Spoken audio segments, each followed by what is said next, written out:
my name is Evelyn, and I'm the owner of Boralia on the popular Ossington Strip of Toronto.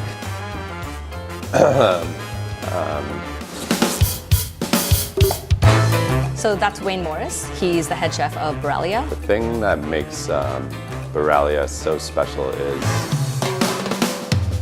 I think we're proving that at Boralia that there is such a thing as Canadian cuisine, and people are proud of that. Other than working at Boralia, I love spending time with my son Teddy, who is turning 2 in December. Me too. Other than working at Boralia, I love spending time with my son Teddy and my wife Evelyn.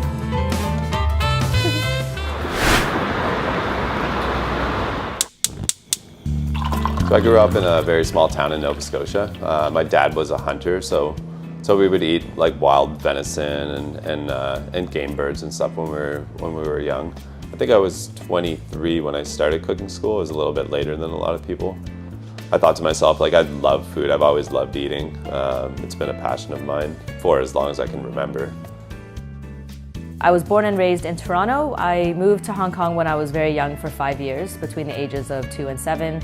After high school, I went to study marketing and management at the University of Pennsylvania in Philadelphia. After I graduated, I moved to New York City, where I took a cooking class, and that's when I decided I wanted to change careers. And it was something I was really excited about, waking up early on a Saturday morning, which is, you know, unheard of for a 24-year-old. All of our dishes are rooted in a historical context. We scour old cookbooks and old history books and take these old Canadian recipes and reimagine them with a modern twist. The food is very Canada focused, so we want to use local ingredients in their prime as much as possible.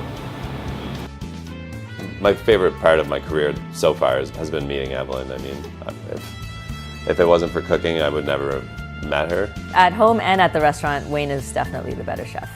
But Evelyn has a really great and strong cooking background, and she always has strong opinions, which I'd like is one of the things I love about her. Anytime I come up with a new dish or we start developing new dishes, it gets run by her before it goes on the menu. I need the invoice for the trout so I can bring the check to the market. Oh yeah, I have that. Okay. It's in my wallet.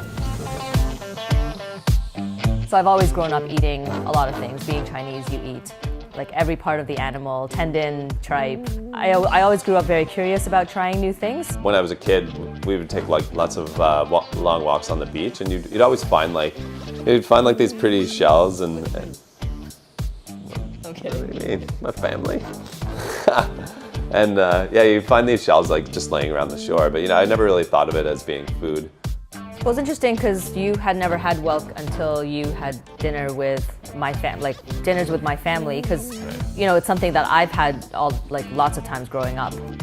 The way we create the dish, it's a nice mix between the Chinese background and also the Mi'kmaq and the Nova Scotia, the East Coast Métis. We have a sautéed carrot and burdock root underneath the whelk that's, you know, deglazed in soy sauce. So there are Asian flavors in this. And burdock's a very interesting ingredient too, because I always thought it was a wild native ingredient, but it's actually not native to North America. It came over from Asia. So our family is pretty representative of the typical Canadian family now too. You know, that's kind of what we're presenting at our restaurant, just how Toronto and Canada is. It's a melting pot of cultures, and that is hopefully what's reflected in the food that we do.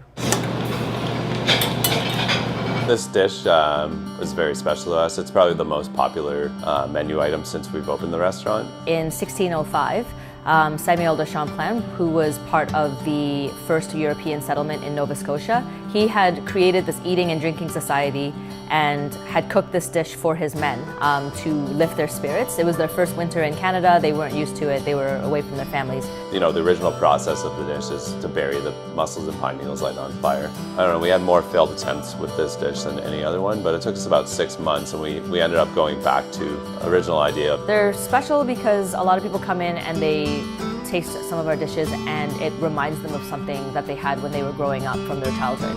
It kind of hits a nostalgic point, but everything is rooted in history, and we're paying tribute to the dishes of all the people who built this country. And it's been great, but we're no longer the new kid on the block.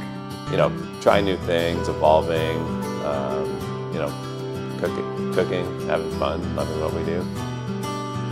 I mean, we just want to keep cooking, and we just hope that the guests who come in, you know, appreciate the food that we're doing and understand what we're trying to contribute to the definition of Canadian cuisine, right? Right.